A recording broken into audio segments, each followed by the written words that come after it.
On 3:02, I'm going to call the meeting to order. This is the Board of Governors meeting of September 25th, 2020. And can I ask Madam Secretary for a roll call? Yes. Governor Barnhill? Governor Briswito? Present. Governor Gaffney? Here. Governor Kelly? Here. Governor Kumar? Here. Governor O'Brien? Here. Governor Stancato? Here. Governor Thompson? Here. A quorum is present. Great. I know that there's a number of people who are watching and listening by live stream, so I'd like to welcome all of you. And if those of us who aren't currently speaking might put their mute on, that would be great. With that, I'd like to ask for a motion that the Board of Governors approve the consent agenda as presented. These items will be approval of the official proceedings of June 5th, 2020, that's a special board, and June 19th, 2020, that was the regular board. Personnel recommendations from Academic Senate, discontinuance of the Bachelor of Science in Manufacturing and Engineering Technology, the discontinuance of the Graduate Certificate in Complementary and Alternative Medicine, discontinuance of the Graduate Certificate in Transcultural Nursing, change in the name of the Graduate Certificate in Cyber Physical Systems to the Graduate Certificate in Mobility. Can I get a motion for those items, please? So moved. Moved by Governor Gaffney. Second. And supported by Governor Briswito. All in favor? Aye. Aye. Julie, were you trying to say something? You're muted. There was a correction that the board had previously approved the June 5th proceedings, and that should have been pulled off of your list. Okay. So I apologize for that, but that action is already taken. Okay. With that, it's been motioned and properly supported. All in favor again? Aye. Aye. Okay. Any opposed? Great. Thank you. We have a request for a posthumous degree for Michael Peterson. Michael Peterson was a former Wayne State University student who passed away in August 2019, just 2 classes away from fulfilling his degree requirements. He had not been enrolled at Wayne since 2014, but was in contact with the university about finishing his degree throughout the years leading up to his passing. Michael had a passionate interest in African politics. He traveled to Botswana in 2011 as part of the university's African Democracy Project.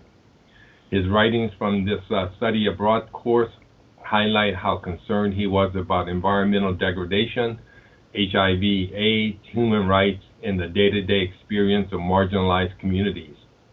A true advocate for human rights and democracy, Michael believed that we must continue asking questions even when the answers are elusive, and must continue to push ourselves in our concern for the disempowered, whether at home or abroad. We'd like to recognize members of Mr. Peterson's family who are watching this afternoon on live stream, and these include Mary Peterson, mother, Karen Siddell, sister, Carrie Fett, sister, Amy Donaldson, sister, Tim Peterson, brother, and Bruce Fett, brother-in-law. I will now take up approval of the action. Could I get a motion, please, that the Board of Governors approve a request for an exception to 2.43.62.040 and award the Bachelor of Arts in Liberal Arts and Sciences with a major in Political Science to a deceased student effective fall 2020. So moved. Support. Support. Okay, it was moved by Governor Briswito and supported by multiple people. All in favor? Aye. Aye. Okay, it was, I'm sure, unanimously voted upon. So I want to thank members of Michael's family for joining us this afternoon, and for the faculty and academic staff in the Department of Political Science. We wanted to recognize Michael for his considerable achievements, and we are thankful to have had Michael as a member of Wayne State community, and know he has been and will continue to be missed by all who knew him. And want to thank the board for the unanimous consent on this posthumous degree. I will now move forward then with the President's report. I plan on keeping today's report short so that we can leave plenty of time for the restart report that comes up next. And I'm also sure that this is an area that you're very interested in, so I just want to make sure we have enough time for that. I would like to read a resolution, though. This is a resolution honoring Ed Love. This is an opportunity to recognize the truly outstanding contributions of the member of the Wayne State University family, Ed Love. This year, Ed celebrates 60 years of being on air and sharing his love of jazz and music with all who surround him. And we're very proud to say that 38 of those 60 years have been here at WDET. I have a resolution I'd like to read, which encapsulates just how much Ed means to our campus community. And the resolution reads as follows. Whereas Ed Love has contributed significantly to the celebration and appreciation of jazz music and culture in the Detroit area and beyond for 60 years, and whereas through his program, Destination Jazz, the Ed Love program has served as Detroit's preeminent jazz host on WDET since 1983, and whereas his vast knowledge and deep appreciation of jazz entertained a national audience through his syndicated National Public Radio NPR program, The Evolution of Jazz, airing on 150 U.S. radio stations and 2 in Puerto Rico, and whereas his efforts and commitment to celebrate and promote jazz musicians, festivals, and performances is recognized and appreciated by renowned artists and cultural leaders in Detroit, throughout the United States, and the world. And whereas while maintaining a standard of excellence in the art of broadcasting spanning 6 decades, Ed Love continues to entertain, educate, and introduce a new generation to the art of jazz and the power of music. Now, therefore, be it resolved that I hereby bestow upon Ed Love the President's Award for Excellence in Service in recognition of and in tribute to his outstanding career and contributions to Wayne State University, the citizens of the city of Detroit, and to music lovers everywhere. And therefore, be it further resolved that this action is taken at a meeting of the Wayne State Board of Directors, Board of Governors, to place this designation within the record of the board and be a part of the history of this institution, signed by me September 25th, 2020. I think even though this is all virtual, applause will be in order.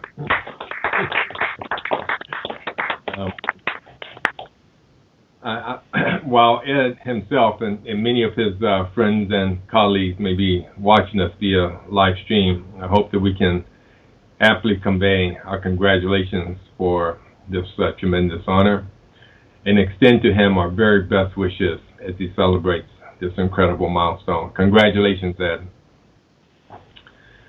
Okay, moving on then, I'd like to turn to Michael Wright and Interim Provost Lori Clabo for an update on campus restart. We'll start with Michael. Thank you, President Wilson, and good afternoon, everybody. And I would just add to the Ed Love celebration that if anybody feels so inclined, WDET does take contributions 24/7, and we would love to have one on behalf of Ed or any other cause that you can think of. So we've discussed the restart with the board on a number of occasions, but we're now a month into the semester, and it was all about getting the fall semester going, restarting the campus. And I think what I would carefully say is that so far we've been successful. There are things we keep watch on and we keep working on, But overall, it's been a successful semester so far, and I think when you look at what some of the other universities are going through, we're doing okay. It's not an accident. We've had the Restart Committee together for a while, and the members of the Restart Committee and each of the subcommittees have been meticulously planning and preparing for the fall semester with every aspect of the university, with safety, of course, as the top priority. You heard this morning from Dean of Students David Strauss from the South End, from the Student Senate, that even beyond what we're doing in virtual classrooms, that the campus is the university is in full vigor, and people are doing things. David Strauss talked about 424, I think, student groups available to students, which is a record. And they're finding many different ways to connect students and engage with students.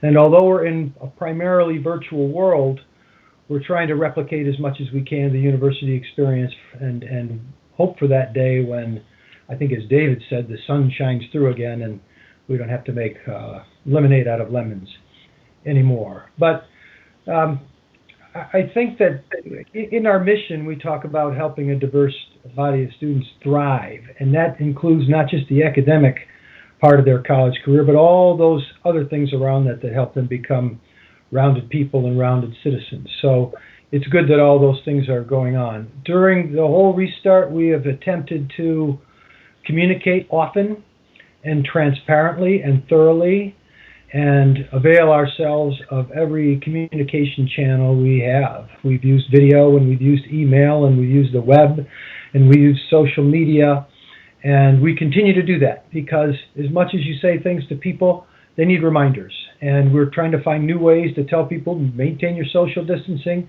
wear a face covering when you're on campus, anywhere on campus, etc. We've got over 1,000 signs across campus to help people remind that, and we've got other ways to remind people too, but it's an ongoing task until it becomes a reflex to grab your mask or an instinct, and that's just not true with everybody yet, so we're going to continue to be vigilant on that. But overall, I would say it's good news. A lot of people have come together and worked hard and done a great job, I think, of putting a plan together that we're executing, and we should be gratified by that, if not proud by that. I would say so far, because we have to remain vigilant. Provost Clabo, who chairs both the academic subcommittee as well as the public health committee, will talk a little bit about that vigilance. So right now, if I could turn it over to you, Provost Clabo, and take us through both public health and I think academics and a few of your other areas as well. Thank you, Michael, and good afternoon, everyone.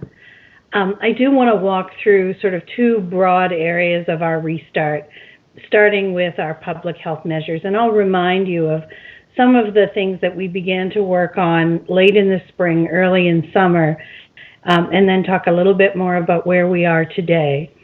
But one of the first things we undertook as a public health subcommittee of the restart was recognizing that there was a great degree of misinformation circulating publicly on social media around the virus, the ways in which it is transmitted, the ways in which one could reduce risk, and about some misconceptions about common therapeutics.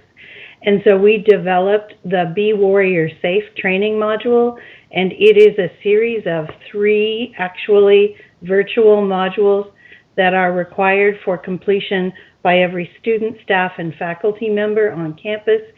We felt that it was really important that members of the Wayne State community have a common lexicon and have access to very reliable information based in current science. Excuse me. The second thing we developed over the course of the summer and really launched on July 1st was what we call the Campus Daily Screener.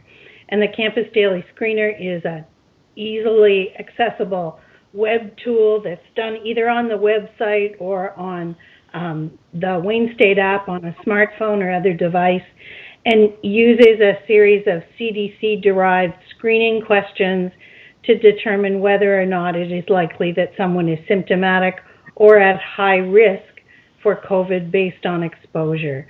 And we saw in the beginning of the summer a small number of people beginning to complete the Campus Daily Screener. They were largely our critical infrastructure workers in May and June. We had about 400 people a day completing the Campus Daily Screener, so a very small footprint on campus, to today when there are about 3,500 people a day physically present on campus, and remembering that that includes the residents of our dormitories who live on campus. Obviously, we promote safe social distancing, and we require mask use in all public spaces. This year, for the first time, we are requiring influenza vaccine for all faculty, staff, and students, with a series of opportunities for people to decline for a variety of reasons. As I said, the campus footprint is increasing from about 450 people a day to about 3,200 a day. The number of cases on our campus since the 1st of July is 34, and we have a positivity rate, or the percentage of tests that test positive, of 2.42, and that's very consistent with our neighborhood. If we think about the positivity in the city of Detroit, excluding, not Metro Detroit, but the city itself, the 7-day positivity rate in the last 7 days is 2.5%. Our 3-day average of new cases per day on campus is 1.33 new cases per day, and the 7-day average of new cases per day on campus is 0.57 new cases per day this week. So while all the data is very favorable today, given the likelihood of a second fall wave, we know that we could be facing a very challenging semester. And to that end, the Public Health Committee has developed and published a series of what we call trigger point metrics that will guide our action should the public health status of the campus change.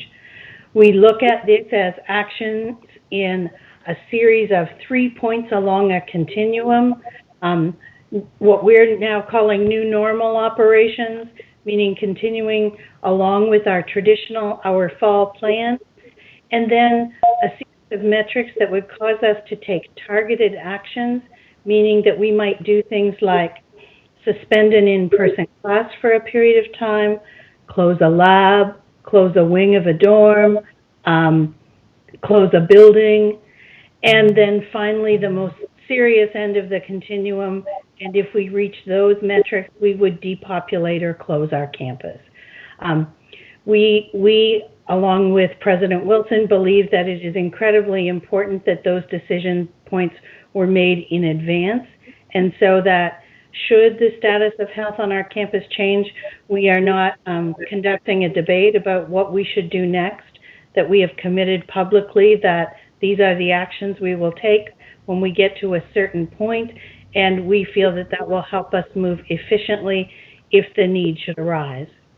The metrics are published on the Wayne State University coronavirus webpage, and the status of cases and testing is updated every Monday on the Campus Health Center's website to reflect the prior week's data effective Saturday night at midnight. We are very pleased to report, as Michael said, that thus far the semester has been largely uneventful, although we continue to be very vigilant and watch closely. It's important, I think, that you know that we have essentially moved all lectures online.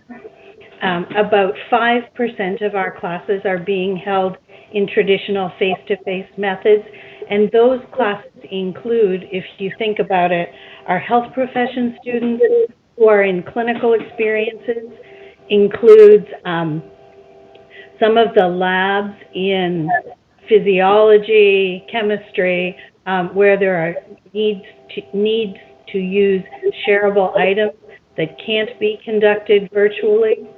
And 2.5% of our courses are hybrid this semester.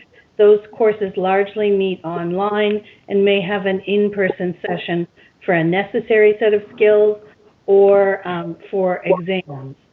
The rest of our courses are online, about 63%, or individually arranged courses. Those are things like directed studies and dissertation credits at about 30%.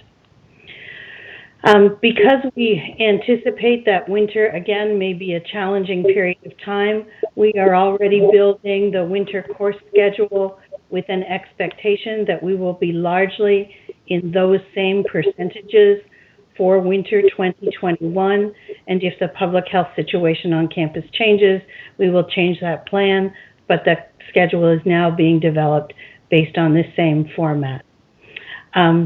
We are managing issues that members of the board heard about earlier this morning related to exam proctoring, both in person and via technology. The academic services team has revised the final exam schedule so that there are no conflicts arising from what's been for us a dramatic increase in asynchronous online courses. We have looked at examining changes to the availability of library resources as our online classes limit our ability to use things like DVDs. We have also, the Academic Restart Committee, developed syllabus language for COVID precautions compliance available to faculty. In terms of campus housing and retail, as of Census Day this week, we had 1,521 residents living on campus, which represents about 37% of our actual total capacity. The Chatsworth Suites renovation was completed in August of 20, but we did not need to open the newest facility for fall, and the Thompson and Ghaffari Hall housing are also closed this fall semester. Towers Cafe and Student Center Food Court remain open for meal plan holders, in addition to all other retail on campus. Our new retail on Anthony Wayne Drive and elsewhere is admittedly struggling. Typical daily retail sales across those retail outlets are about 10% of their normal revenue. The bookstore, on the other hand, processed a record of 9,912 online orders in the 4-week period before Census Day, assisting students to be able to receive course materials in a timely fashion for the start of classes. You heard a little bit from the Dean of Students this morning, but just want to remind you that over 4,500 WSU branded personal protective equipment swag bags were distributed to students on August 26th at Drive Up and appropriately social distanced events at Schoolcraft, the Macomb Center, at ATAC, and at Mathi, and as students arrived to campus in the first 2 weeks. Every residence hall student was provided with one of these bags in their room at move-in. They included things like Wayne State logoed face masks, as well as hand sanitizer. Free face masks continue to be available in the W Food Pantry, the undergrad library, the student center, and can be delivered by contacting the Dean of Students office. There were over 1,800 participants in a virtual new student convocation, and virtual student activities programming continues to progress well. We're at about 425 registered student organizations, and homecoming celebration, as you heard earlier today, is planned for next week virtually. The WSU Food Pantry is also serving as the hub for distribution of Chromebooks, Wi-Fi hotspots, and webcams for students who need them. That distribution is going well, and inventory is holding. Use of the undergrad library, which is open with socially distanced protocols, is going well. Face mask wearing is going well in buildings, but we are beginning to see some challenges outside. We have found new ways to encourage both our student ambassadors and others to distribute available masks to folks who are outside who may not feel who may not have a mask. We are also working with faculty and staff to make sure that students and others are reminded each day of the importance of mask wearing, and we continue the mantra that until a safe and effective vaccine is widely available, universal use of a face mask is our best protection against spread of the disease. Thank you. Before we proceed, I just wanted to remind everyone, if you could please put your microphones on mute. We're getting considerable feedback. And Shannon, can you tell who does not have their microphones muted? Shannon? He obviously has his muted. Yeah. Okay. Well, if you can just mute, that'd be great.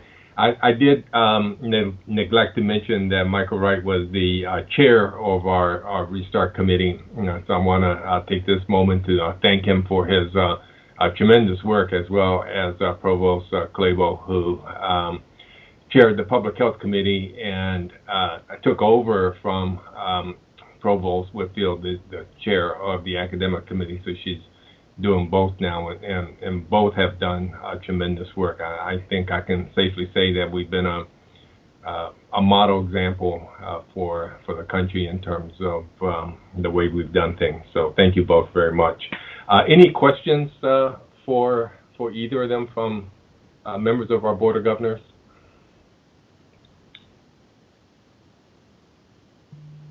I know we're probably pressed for time, but I have more information if you'd like me to share it. Okay.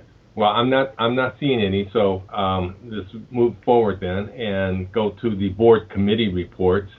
From Academic Affairs Committee, I'd like to call on Governor Gaffney for a brief report. Thank you. Before I begin my report, if I may, I just want to compliment the Provost and Michael Wright and all the members of the committee.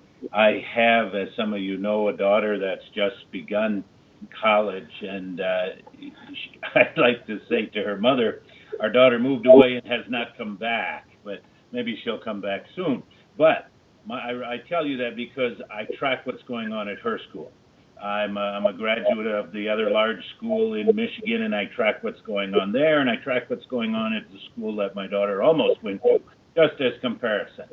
And I can tell you that we are far and away better than all three of those other examples that I watch. In fact, in one case, not in Michigan, but it's really kind of appalling. They managed to bungle a lot, including what to do with students that did come down with COVID. So kudos to you. The numbers look good. I think the whole board probably checks those regularly, and I really like what we're seeing. Thank you. Okay, Academic Affairs Committee met this morning, considered 4 action items and 1 information item. The action items were listed by President Wilson in the consent agenda, so I'm not going to review those again. The last item on this morning's agenda was a review of the annual status report on accreditation. This report compiles information on all university accreditation programs, including the ones that are underway, including any areas that of concern that are identified. Last year, 15 programs underwent an accreditation review. I'm pleased to advise that no issues were identified for additional work. 7 programs are expected to submit materials or undergo site visit in the upcoming year, and due to the pandemic, accreditations for 3 programs have been postponed by those agencies. That concludes my report. Thank you. Thank you, Governor Gaffney. Can I ask Governor Stancato to report out on the Student Affairs Committee? Certainly. So the Student Affairs Committee met this morning also, and we had a fairly full agenda. We heard several presentations, the first of which was about fall enrollment from Dawn Medley, who's the Associate Vice President of Enrollment Management. And among some of the takeaways, let me just say that, first of all, total enrollment is down about 2%, but really has remained relatively flat over the past several years. And our FDIAC enrollment, I laugh at that because I think I went through a couple of board meetings before I knew exactly what does that mean. And it's first time in any college, enrollment is up about a little over 5%. And the university really has seen its largest cohort, first time in any college cohort, in the university's 152-year history. So we should really be proud of that. The new professional enrollment is up about almost 19%, but graduate and new international enrollment is down, and I think we know that just because of travel issues that related to COVID. In terms of the FDIAC cohort, 97%, almost 97% are full-time students, and there's been a 44% growth in full-time, first-time in any college student since 2014. So that's going in the right direction in terms of looking at that's one of the goals that we have in terms of increasing that. So we're pretty good. Now, other numbers include about, which we're really excited about, clearly we still have more work to do, about almost an 18% increase in the number of Hispanic students enrolled this fall, as well as a 55% increase in the number of African American students. Those are good things. Following Associate Vice President Melly's presentation, we heard about the ongoing projects and plans of the Student Senate this year from the new Student Senate President, Rhea Chabra. We heard an update from South End, current editor, and we have a look at how the pandemic has changed student life participation from Dean of Students David Strauss, who talked about every cloud has a silver lining. And one of the things that's happened, I think you heard from Provost Clabo about the increase in the number of students at certain events around the campus. In addition to that, we also heard about the annual report from the Student Conduct Officer on the adjudication of violations in the Student Code of Conduct. The committee also heard about plans from the Student Senate President for a day of observance for Juneteenth, and ways, as well as the Indigenous Peoples Day, and ways that the administration and the students are considering recognition of these really important times in our history. I do want to also say, and sort of hitchhike on what Governor Gaffney said around the campus and COVID and how we've handled it, and just listening to the numbers and reading the numbers. I think I heard 34 here in terms of the number of new cases, and the other major universities that I've read have numbers like 400 and 200, et cetera. And this morning I was at another meeting before this meeting early, and in that meeting were an individual who is a healthcare professional, and she's also a member of the governor's coronavirus task force on racial disparities. And we were having comments about, they were talking about university increases in university and the COVID numbers, and I said, not at Wayne State. We don't have that.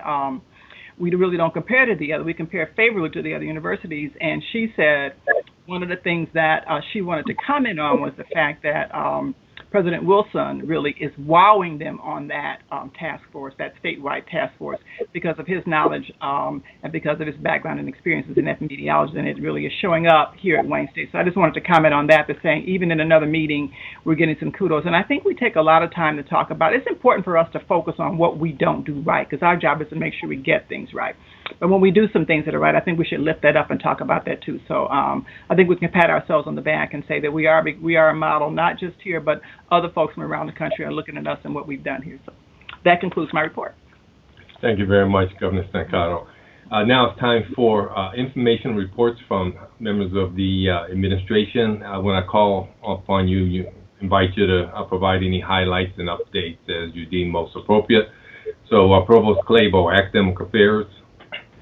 So you all have the academic affairs report, and I won't belabor it, but if there is a consistent theme throughout the report, it is the use of virtual technology to continue to deliver a world-class education at Wayne State.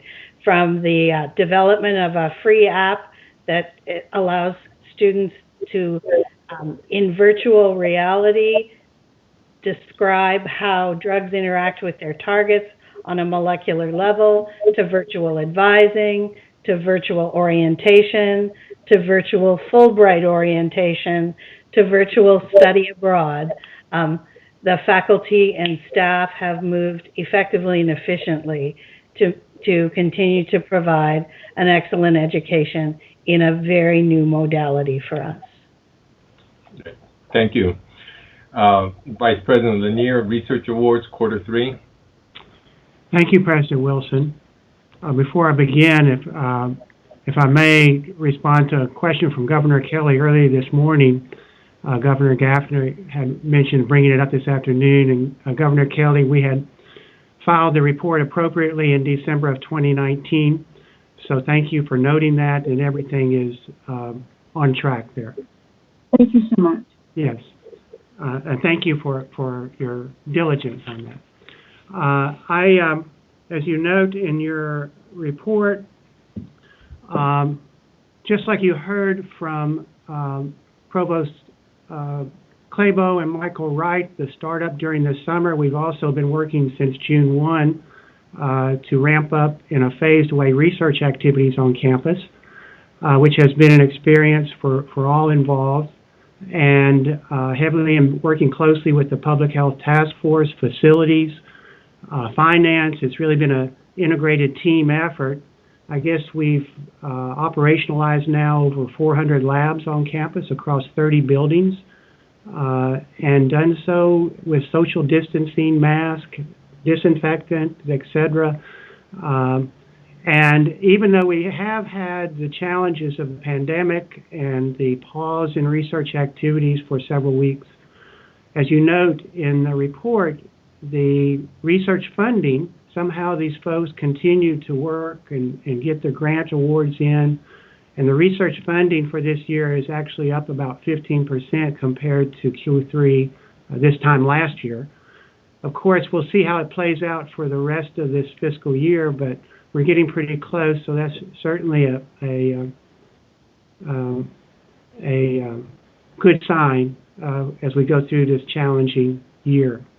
As an example of some of the awards that have come in, we actually received a $1 million grant from National Science Foundation for equipment, which is a very competitive proposal put forth by the folks in Department of Chemistry. It's for high-end electron microscopy, which will enable a number of things across engineering and chemistry and biomedical sciences.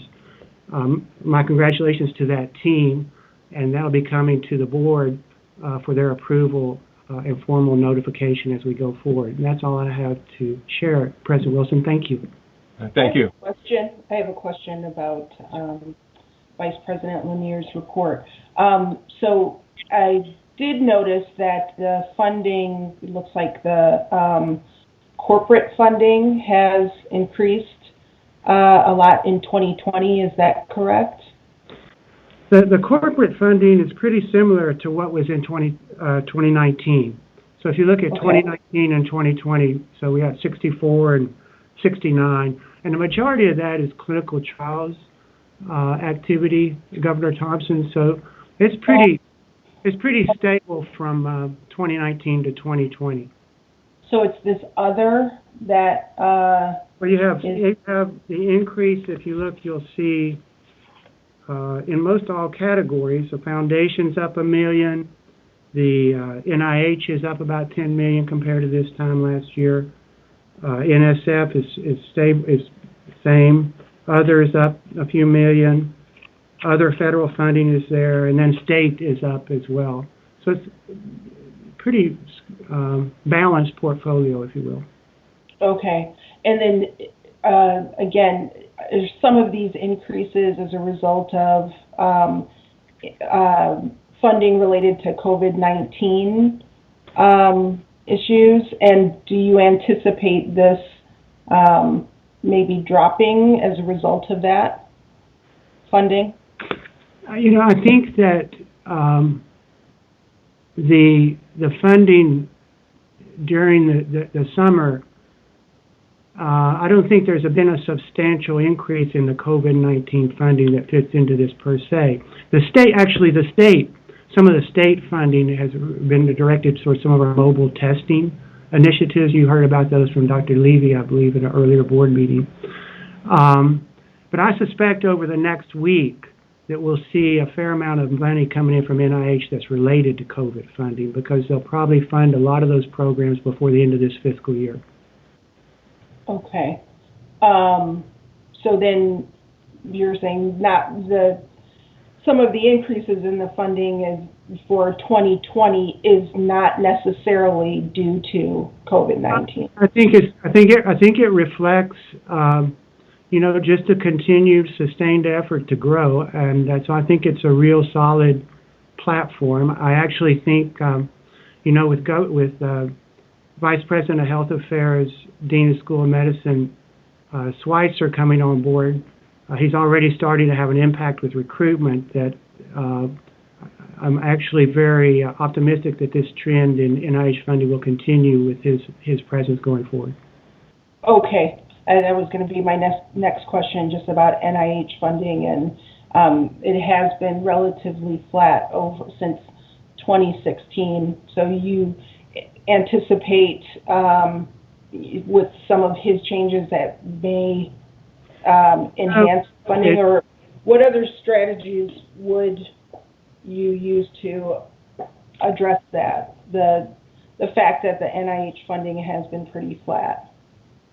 Yeah, I think that, we had a bump up from the first couple of years when we came on board, and then we have remained stable despite challenging times across the School of Medicine and elsewhere.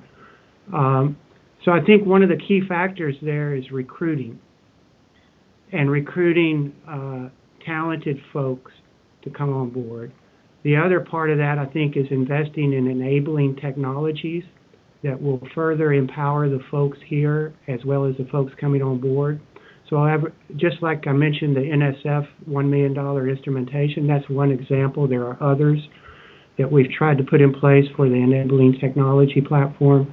And then to set the foundation for recruiting, I think that with my colleague Mark Schweitzer coming on board, that it's just a sea change for momentum in the School of Medicine and across the health sciences.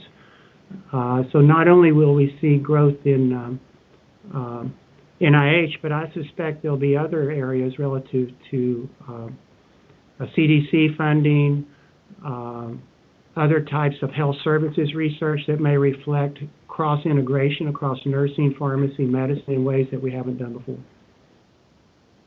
Okay, thank you. Okay, thank you very much, Dr. Neer. Next, we have 5 requests for approval of contracts in which a university employee has an interest. These require a roll call vote, so I'll go through each one of them. The first one is a motion. I need a motion that the Board of Governors authorizes the President or his designee to enter into a contract with Functional Fluidics, a Delaware limited liability company. The contract is for performing laboratory tests and to acquire blood samples acquired under the approval of the Wayne State University Institutional Review Board. Madam Secretary, can you call the roll, please?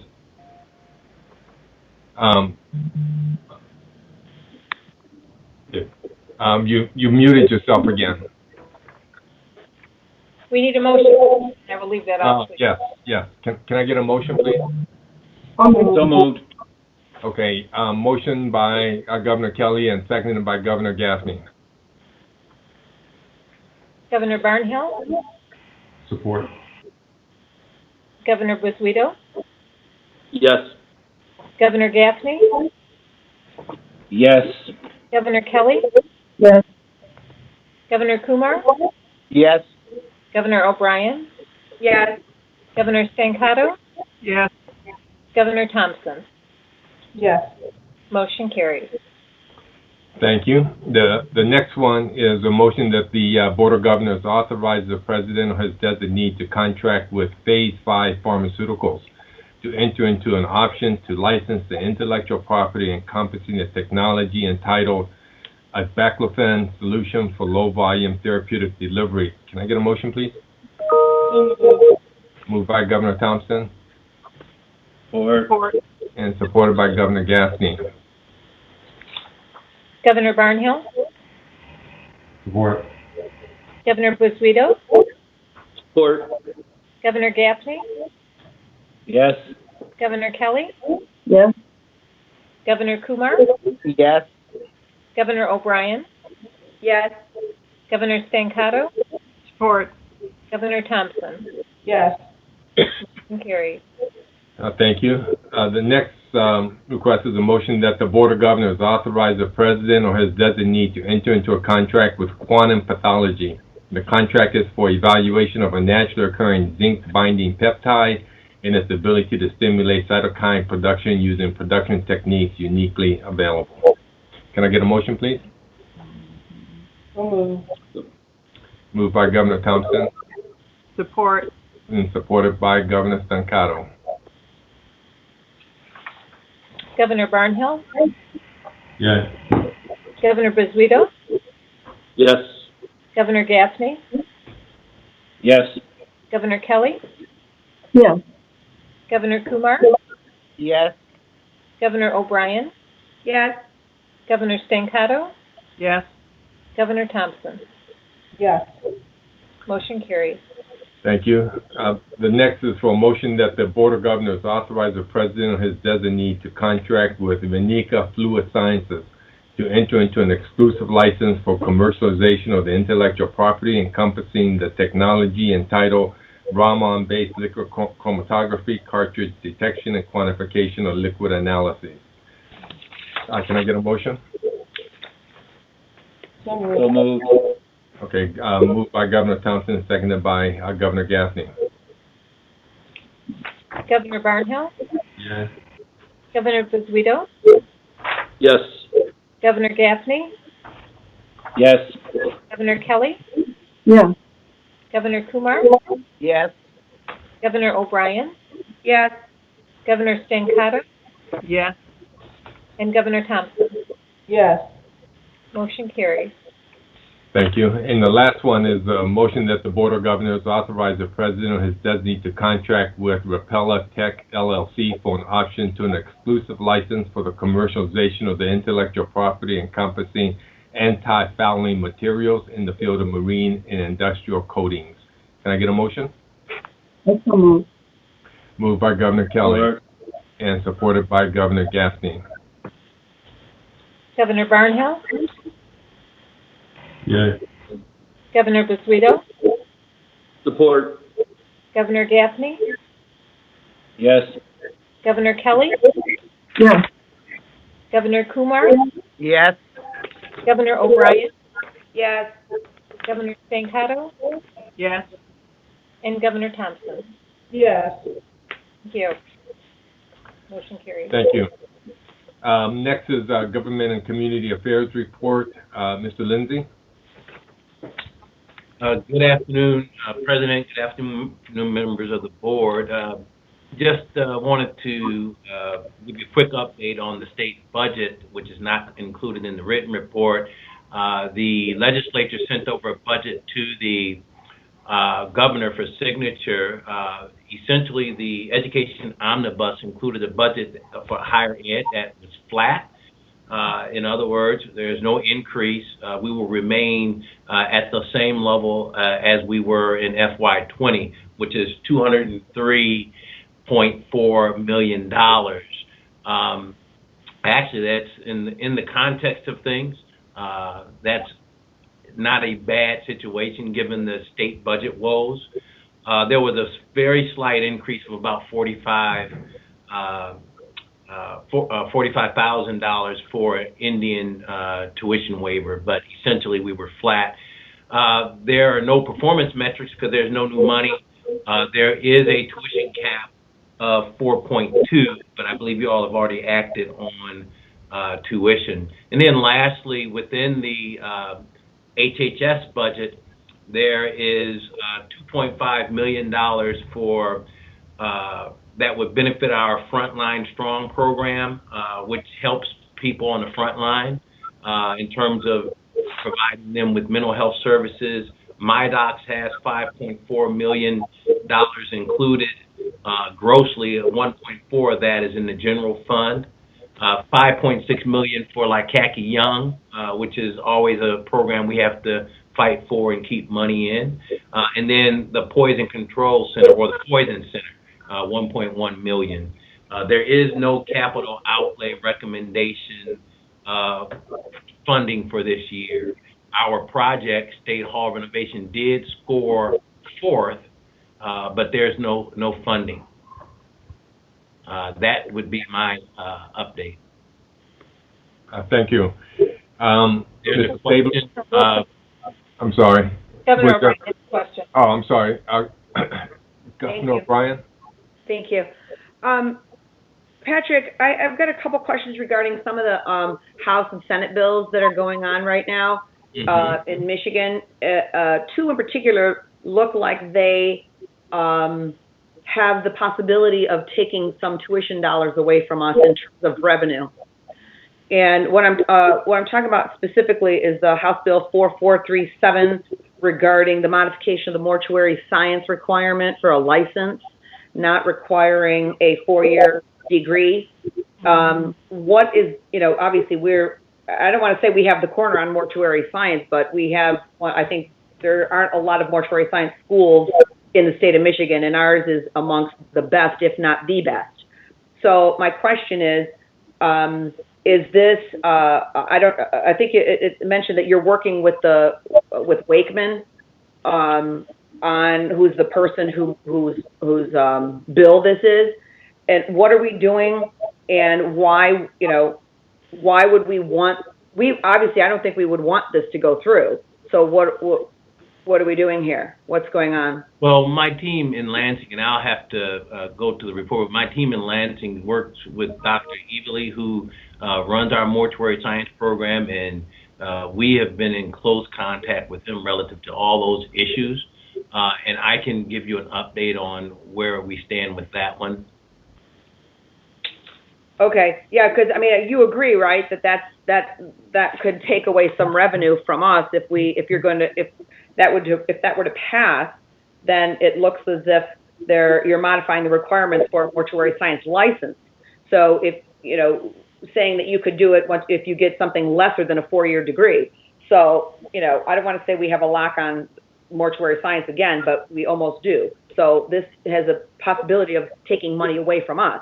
So my thought is, it would be good to get an update regarding what our people in Lansing are doing and who they're talking to, and if any other people on the board who need to, make some calls to some folks to make sure that this is going to hurt us, I think. So I just want to make sure that it doesn't pass.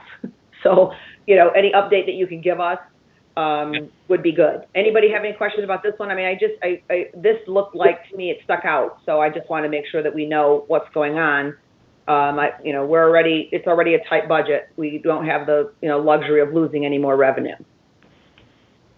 And then the other one was the Nesbitt Senate Bill, 1055. College nursing bill. Mm-hmm. Yes, and allowing community colleges to offer 4-year BSN. So obviously that it's wonderful for the community colleges, but I think takes away from our nursing school candidates who could come to us for their BSN. So and I'm just trying to figure out why are we what is the purpose behind these? Is it because it's cheaper for people to go to a community college to get a 4-year degree, or I don't like that one. I don't think it's beneficial to us in any way, and I want to know that we are aggressively pushing back as much as we can on that. Well, that bill, let me give you just a quick summary. Since I've been here in 2012, a community college bill either has been proposed or has been threatened to be proposed, and each year we've successfully fought it off. The majority leader in the Senate, Shirky, this has been a number one priority of his for the last several years. Nesbitt has brought it forth in that committee. And again, Wayne State is actually in the forefront of fighting against this bill. Provost Claybo has a person who works very closely with my team, Monica Miner, who has been the leading voice against the community college nursing bill. I can assure you that Wayne State is not only in the fight, but we're leading those efforts and have probably been as much as anybody the reason why it has not yet passed. Good to know. Thank you. Okay, thank you, Mr. Lindsay. Vice President Burns, Development and Alumni Affairs Report. Yes, thank you. Good afternoon. Since providing information for your board book, I now have results for fundraising through August. We continue to run slightly ahead of last fiscal year. We've raised $42.4 million, which is 90% toward our adjusted goal that we set. I'd like to thank everyone who participated in our Giving Day last week on September 17th. We launched this annual event just 3 years ago, and I'm pleased to report that since then we've doubled the number of donors participating this year, an all-time high at over 1,200 donors making a gift in a single day, and we tripled our fundraising results to raising over $650,000. Some of the gifts are still coming in because they did come in through the mail that were made on that day, so we're still refining that, but we expect to be just over $650,000. That concludes my report. Thank you. There are some establishment of endowment funds that we need action on, like a motion that the Board of Governors establish endowment funds that total $300,000 for the purposes presented and they're listed. Can I get a motion? So moved. Okay. Motion by Governor Gaffney and Governor Bisuito seconded. Governor Bisuito and seconded. Excuse me. This one doesn't require a roll call, right? No. Okay. All in favor? Aye. Aye. Aye. Okay. Thank you. I think I skipped over economic development report. Thanks, President Wilson. I didn't know it was an oversight. I thought it was intentional. I figured it's been a long day, but I do have two things. Thank you for coming back to me, because I do have two things I want to mention for the board. The first is following up on Governor Stancato's comments that we're getting recognized nationally for some of the good work that we're doing here during this time of pandemic. I know that the board is familiar with a lot of the work that we've been doing with small businesses around the city. In the last few months, we were able to help more than 1,000 small businesses, 700 with cash aid and 300 more with technical assistance through the difficulties of the pandemic. We've been getting requests from all over the country now to help out and consult with their efforts to do the same. We just entered into an agreement with the city of Honolulu to do some consulting work to help them with their small businesses, especially with an equity focus, because they were advised by a consultant that we were a national best practice in doing that. And before anyone asks, no, there are no trips to Honolulu that are available as part of this package. I'm sorry, I can't swing that for you. And then the second thing I have to bring to your attention is that next Thursday, October 1st, is our annual Toast to the Town. This year it will be virtual from 4 o'clock till 5. It's only an hour, but it's also free. So please, it'll be a little different. Not as much of a party, no open bar, although obviously you're free in your own home to do whatever you would like to be doing, but it's from 4 o'clock till 5 o'clock next Thursday, October 1st. We're also giving out, we've renamed our Small Business Champion of the Year Award in honor of Marlo Stoudemire, who passed earlier this year. So his wife and some of his colleagues will be giving a video presentation of that and memorial, and then we'll be giving the first award to Pam Lewis from the New Economy Initiative, who we think is a really worthy recipient of that award. So I hope you guys can make it. Thank you. Going back to the endowment funds, we also need a motion that the Board of Governors dissolve the Dr. Mike Stoltenberg Endowed Scholarship Fund. Can I get a motion, please? Okay, I think I heard a motion by Governor Thompson. Yeah. We need support. Can I get a second, please? Support. Governor Bisuito did too. Okay. All in favor? Aye. Aye. Okay, great. We have one other item. The executive committee met earlier and decided on the action, and so I'm going to turn the meeting over to Chair Kelly for that particular item. Thank you, President. The executive committee met today, and it recommends that the Board of Governors authorize the administration to continue operating under the 2019-2020 budget until such time as it adopts the 2021 budget.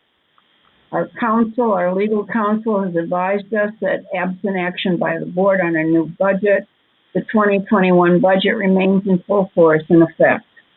A public meeting for the board to consider action on the 2021 budget will be scheduled for October 30, 2020. Is there a motion on this recommendation? So moved. Second.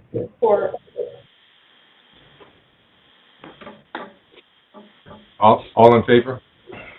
Aye. Aye. Aye. Chair Kelly, anything else? No, I didn't hear any opposed. Is that right? No opposition. Okay, thank you. No, there's nothing else. Great. Thank you. Great. Well, thank you all very much. There being no further business, motion to adjourn would be in order. So moved. So moved. Great. I hear by acclamation that it's time to adjourn. So thank you all very much. We're adjourned.